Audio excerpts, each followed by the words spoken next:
akhirnya bertemu antara kepentingan keadilan dan kesadaran polisi bahwa mereka juga butuh mengekspresikan kenaikan harga itu. Paling enggak keluarganya di asrama-asrama bilang ya biarin aja dah, itu mahasiswa justru memang menyuarakan suara dari kalangan bawah itu.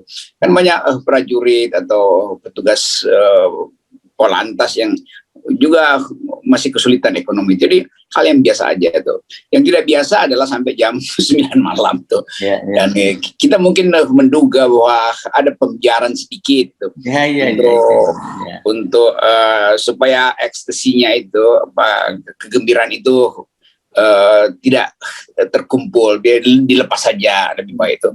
Tapi sekaligus itu pertanda bahwa situasi nggak bisa lagi ditahan itu. Dan satu waktu nanti dalam 2-3 hari ini tuntutan akan naik lagi tuh. Karena ada juga soal lain, misalnya tarif dasar listrik yang pasti juga ikut dinaikkan. Dia mengikuti kurs juga, bahkan bahan bakar listrik juga adalah batu bara juga dan minyak juga kan, solar. Jadi itu udah pasti terjadi kenaikan itu.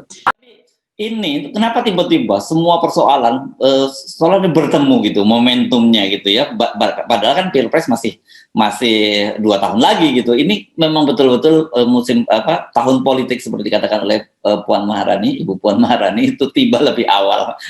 Dan biasanya sesuatu yang kalau buah itu matangnya lebih awal itu kan biasanya nggak kurang enak, Bung Rocky, nggak sesempurna. Pasti ada terjadi sesuatu gitu. Iya, Pak Jokowi sendiri yang bikin itu tiba lebih awal. Kan dia bilang winter is coming. Betul-betul.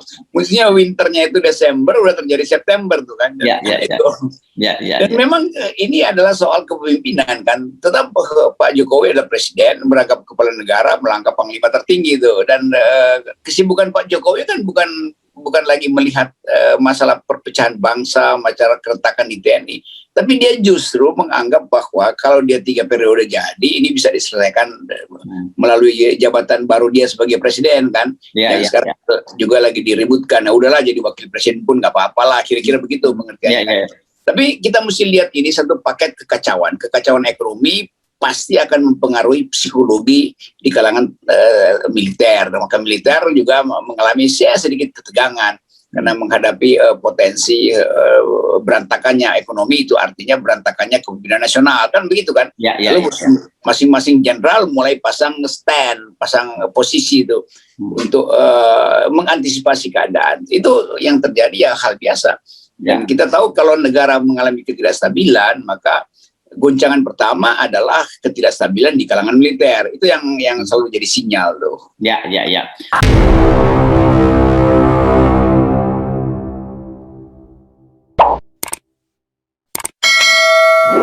Halo Bung Rocky, ini akhirnya sampai aksi unjuk rasa mahasiswa itu mencapai satu momentum atau titik tertentu lah. Mungkin saya kira sebutnya gitu, yang lebih pada titik tertentu, karena tadi malam itu mereka bertahan sampai malam. Padahal kan aturan unjuk rasa itu berlaku biasanya hanya sampai pukul 6 sore gitu ya.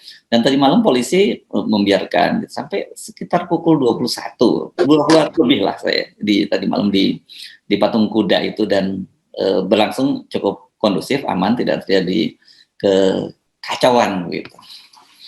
Ya, akhirnya bertemu antara kepentingan keadilan dan kesadaran polisi bahwa mereka juga butuh mengekspresikan kenaikan harga itu. Paling enggak keluarganya di asrama-asrama bilang ya biarin aja dah, itu mahasiswa justru memang menyuarakan suara dari kalangan bawah itu. Kan banyak prajurit atau petugas Polantas yang juga masih kesulitan ekonomi. Jadi hal yang biasa aja tuh. Yang tidak biasa adalah sampai jam 9 malam tuh. Dan kita mungkin menduga bahwa ada pembiaran sedikit tuh untuk supaya ekstasinya itu, kegembiraan itu tidak terkumpul, biar dilepas saja lebih baik itu. Tapi sekaligus itu pertanda bahwa situasi nggak bisa lagi ditahan itu. Dan satu waktu nanti dalam 2-3 hari ini tuntutan akan naik lagi tuh. Karena ada juga soal lain, misalnya tarif dasar listrik yang pasti juga ikut dinaikkan. Dia mengikuti kurs juga, bahkan bahan bakar listrik juga adalah batu bara juga dan minyak juga kan, solar. Jadi itu udah pasti terjadi kenaikan itu. Jadi akumulasi ini yang akan jadi titik balik dari gerakan yang tadinya dianggap sekedar temporer, karena itu Pak Jokowi bahkan pernah nantang-nantang, sampai kapan sih kalian bisa bertahan dengan demonstrasi. Sekarang diperlihatkan, ini baru sampai jam 9 nih Pak Jokowi ya. Besok bisa sampai subuh tuh. Jadi betul bahwa sejarah menyediakan seluruh fasilitas bagi mereka yang mencari keadilan. Itu wisdomnya di situ tuh. Demikian juga Bjorka masih memberi kita amunisi untuk tahu siapa sebetulnya yang suka berbohong tuh, dan ketar-ketir istana juga dibaca oleh mahasiswa kan. Jadi mahasiswa membaca psikologi istana yang mulai cemas, karena itu biasa akan ada eskalasi itu. Lain kalau istana datang menemui lalu menjanjikan sesuatu yang baru, tapi apa yang mau dijanjikan? Bahkan tarif dasar listrik pasti naik karena kenaikan harga BBM berakibat pada kenaikan listrik tuh. Bahan bakarnya listrik adalah masih BBM, sebagian batu bara. Demikian juga hutang PLN kan dalam bentuk dolar, dan dia mesti bayar dalam bentuk rupiah, karena itu dia naikkan. Dia dapat penghasilan dari rupiah, rakyat beli listrik, tapi dia mesti bayar utangnya itu dalam bentuk dolar. Itu artinya dia mesti naikkan ongkos listrik ke konsumen. Jadi semua hal yang menyangkut ekonomi memang buruk tuh. Dan pemburukan itu bagaimana cara, karena kalau kita tanya apa solusi pemerintah tuh, yang nggak ada. Sebetulnya masih ada, batalkan IKN, batalkan kereta cepat, lakukan refocusing lagi itu, perbaiki upah buruh. Jadi hal-hal yang simpel aja. Tapi sekali lagi Pak Jokowi tentu punya maksud lain, bahwa dia harus menyimpan uang APBN untuk bermain politik di 2023. Kira-kira itu analisis kita. Ya, dan tapi kalau listrik ini bukan soal yang serius, ini bukan hanya sekedar soal kemungkinan kenaikan tarif dasar listrik. Ini orang-orang yang miskin kan selama ini menggunakan listrik dayanya 450 volt, didorong untuk migrasi ke 9.900 karena yang 4.450 ini akan dihapuskan, jadi naik ke 990 ya. Dan kalau naik itu kan pasti saja buat mereka 450 jadi 900 ya sekitar volt ya. Ini kan buat mereka kan berarti biaya tarif langganannya naik, terus konsumsinya naik.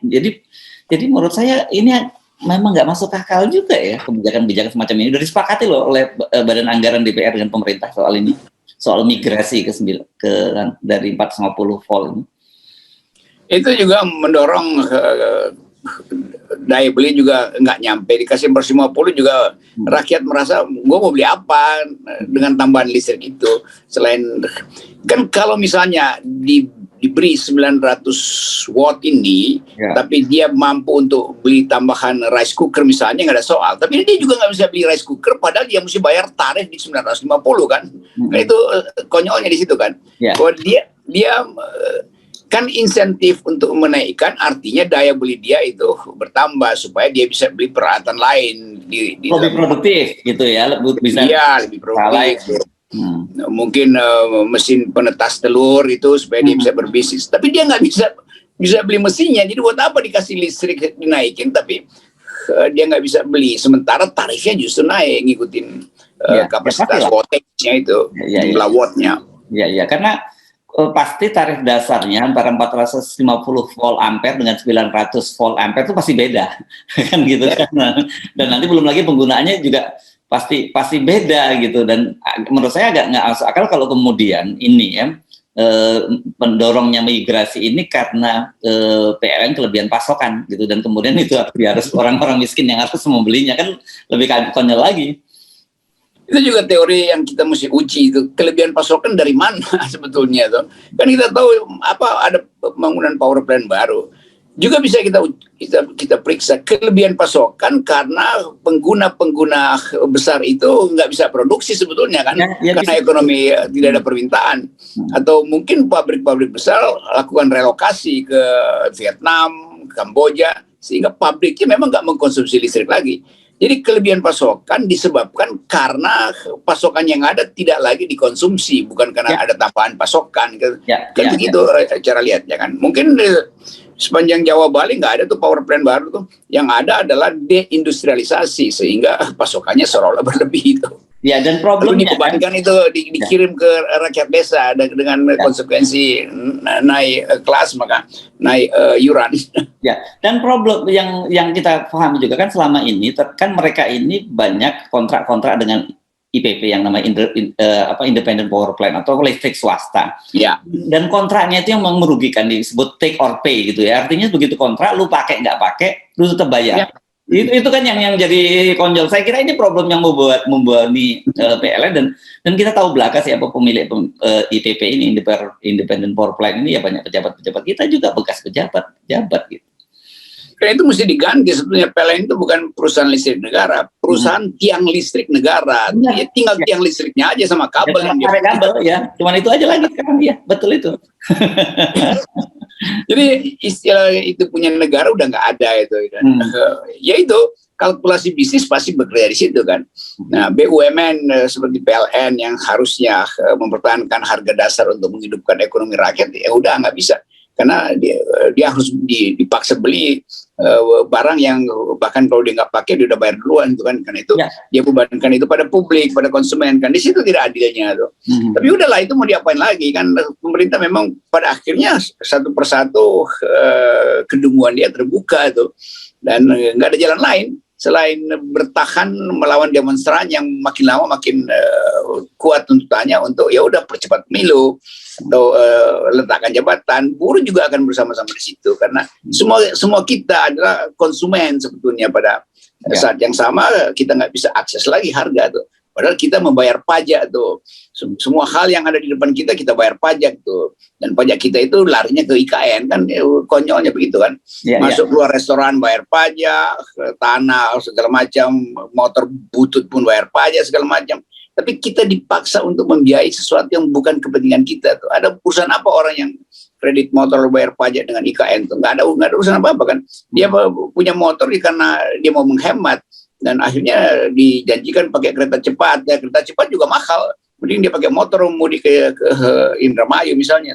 Jadi hal-hal semacam itu mengingatkan kita bahwa ini negara diurus bukan untuk membuat rakyat bahagia, tapi justru merampas kebahagiaan itu melalui prinsip-prinsip akumulasi tadi itu.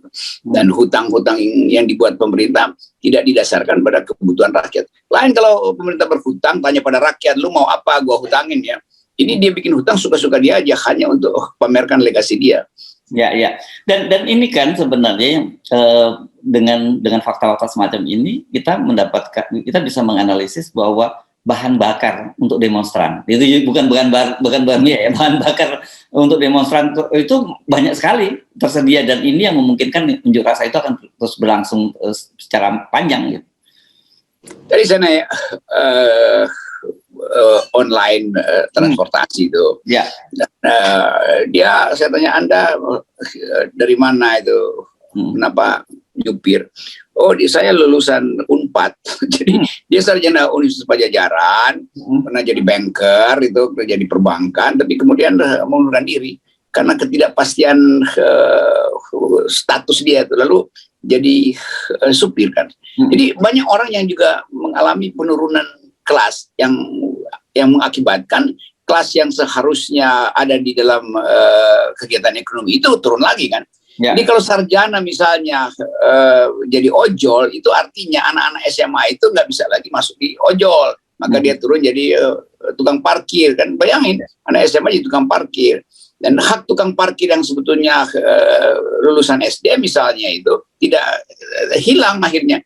Jadi pemerintah membuat seluruh orang itu turun derajat, dan itu artinya itu kelaparan dan kemiskinan itu menanti pada mereka yang kehilangan pekerjaan kan. Jadi hak dari rakyat kecil untuk masuk dalam infrastruktur ekonomi tertentu itu akhirnya harus bersaing dengan orang dengan kelas yang lebih tinggi tuh. Jadi mereka yang turun kelas bersaing dengan kelas bawah akhirnya tuh, itu yang terjadi tuh akibat dari kebijakan pemerintah yang ngaco ini. Ya.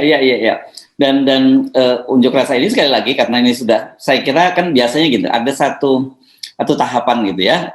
Kalau sebelumnya orang bicara, oke, sekarang isunya mungkin berapa banyak kalian bisa mengumpulkan, berapa lama bertahan.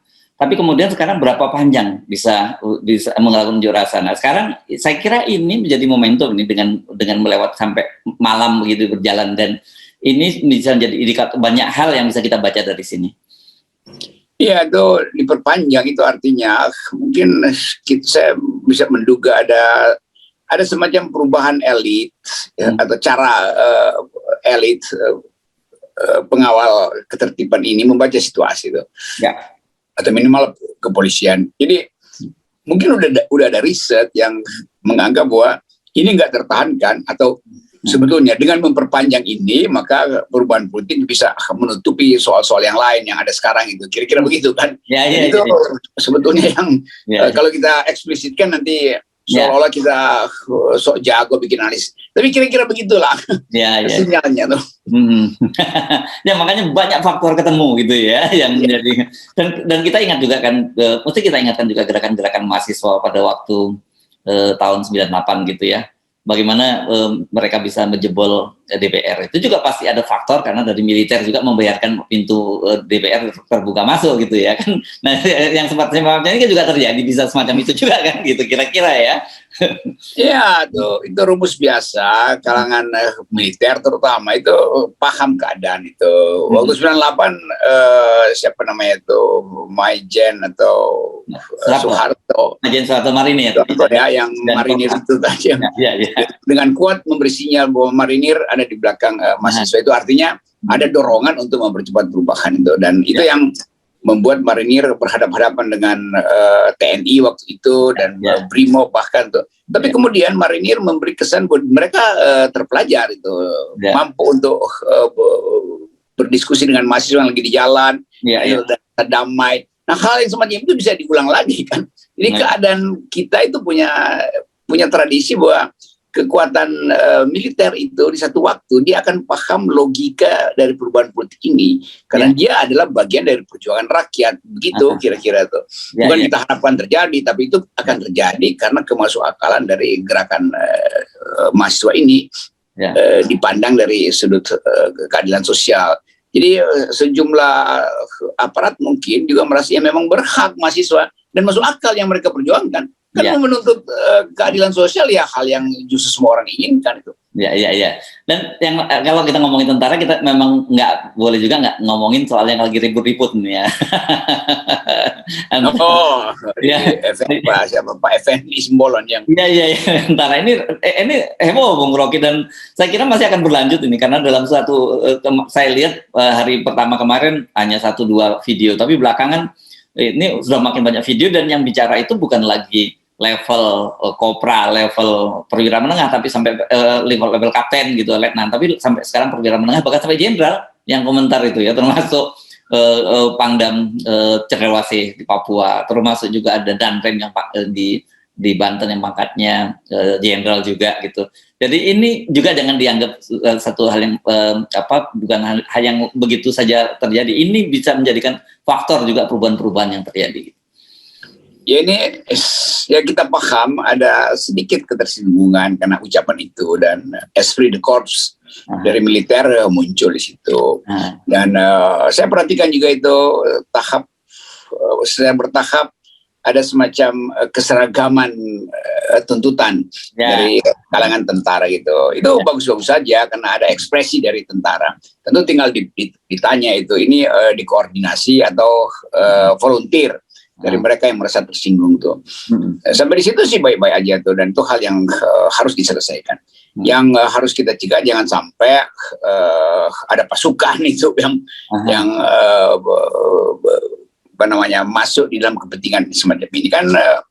Selama itu teritori ya udahlah, itu karena hak dari Panglima sebetulnya juga untuk membina semangat korps dari anak buahnya kan yang merasa tersinggung oleh ucapan dari Effendi Simbolon tuh. Saya kira sampai di situ masuk akal. Kecemasan kita justru kalau itu tumbuh menjadi semacam persaingan di antara pemimpin-pemimpin militer. Itu yang yang kita dari. Kita nggak bisa lepaskan itu, Bung Rocky, karena ini kan menjelang pensiunnya Pak Andika, gitu ya, tanggal 21 Desember dia dia pensiun, usia pensiunnya tiba, tapi biasanya tanggal 1 nanti dia akan pensiun gitu. Kan jadi pertanyaan banyak orang, apakah dia akan diperpanjang? Karena mungkin Presiden juga kalau punya kewenangan untuk memperpanjang atau memberikan jabatan ke berikutnya, dan ini kita tahu yang berebut posisi ini kan dua kepala staf TNI ya, Angkatan Darat dan Angkatan Laut. Dan Angkatan Laut ini kan sebenarnya kemarin harusnya dia dapat jatah, masa nggak dapat jatah lagi kan? Jadi menurut saya ini jangan dianggap bahwa ini hanya semata-mata anti ledakan di bawah, tapi juga ada persoalan mahma yang lebih serius di atas gitu ya, di kepundannya lah gitu ya. Ya itu pasti ada semacam bukan persaingan angkatan, tapi hak bergilir, kira-kira begitu kan, karena udah dibiasakan hak bergilir, maka tentu ditunggulah itu. Yang tertunda 2 kali sebetulnya kan, dan Pak Dudung juga dan Pak Andika kan kira-kira seangkatan dan sama-sama sebetulnya masa jabatannya nggak lama-lama aja. Ya, setahun di bawah Pak Dudung, setahun di bawah Pak Andika, usianya setahun di bawah juga. Ya cuma setahun lah juga, masanya pendek. Ya itu segitu tuh. Nah tentu yang di bawah ini merasa ya udah, kalau udah senior udah lah, nggak usah berminat lagi deh, mending langsung aja ke bawah ke yang muda supaya ada start bersama lagi. Kan kemarin startnya kurang bagus itu karena jenderal melompati beberapa angkatan itu. Jadi hal ini juga dimungkinkan bagi kita sebagai negara untuk memikirkan pola meritokrasi dan pola kesinambungan kepemimpinan tuh. Supaya ketegangan di antara Panglima dan KSAD yang udah berlangsung lama sebetulnya, udah berapa kali hal semacam itu terjadi, bahwa Panglima seolah-olah bertentangan dengan KSAD. Mungkin dari zaman Pak Muldoko juga udah begitu tuh. Jadi hal-hal semacam ini yang ada dalam catatan para scholar militer itu diperhatikan oleh kalangan militer sendiri itu. Tapi lepas dari itu ada suasana politik yang dipolitisasi oleh partai-partai politik. Sehingga terlihat persaingan itu juga sebetulnya persaingan untuk menjadi politisi kan. Itu soalnya tuh.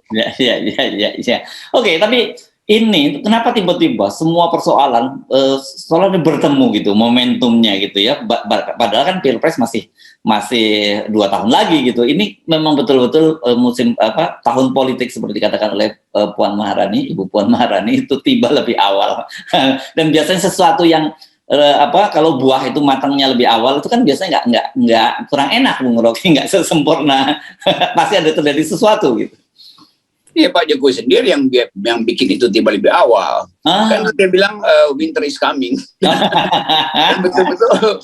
Mestinya winternya itu Desember, udah terjadi September tuh kan. Dan memang ini adalah soal kepemimpinan kan. Tetap Pak Jokowi adalah presiden, merangkap kepala negara, melangkap panglima tertinggi itu. Dan kesibukan Pak Jokowi kan bukan lagi melihat masalah perpecahan bangsa, masalah keretakan di TNI. Tapi dia justru menganggap bahwa kalau dia 3 periode jadi, ini bisa diselesaikan melalui jabatan baru dia sebagai presiden kan. Yang sekarang juga lagi diributkan. Nah udahlah, jadi wakil presiden pun nggak apa-apalah, kira-kira begitu pengertiannya. Tapi kita mesti lihat ini satu paket kekacauan ekonomi pasti akan mempengaruhi psikologi di kalangan militer. Maka militer juga mengalami sedikit ketegangan karena menghadapi potensi berantakannya ekonomi, itu artinya berantakannya kepemimpinan nasional kan begitu kan. Lalu masing-masing jenderal mulai pasang stand, pasang posisi itu untuk mengantisipasi keadaan. Itu yang terjadi ya hal biasa. Dan kita tahu kalau negara mengalami ketidakstabilan, maka goncangan pertama adalah ketidakstabilan di kalangan militer. Itu yang selalu jadi sinyal tuh. Oke, jadi kalau kembali ke unjuk rasa mahasiswa, kalau malam ini dia sudah melampaui threshold. Melampaui threshold jam 6 sore. Sekarang bisa tembus di atas jam 9 malam, sangat mungkin besok-besok bahkan lebih panjang lagi gitu ya. Ya, lebih panjang lagi dan bisa mulai lebih awal.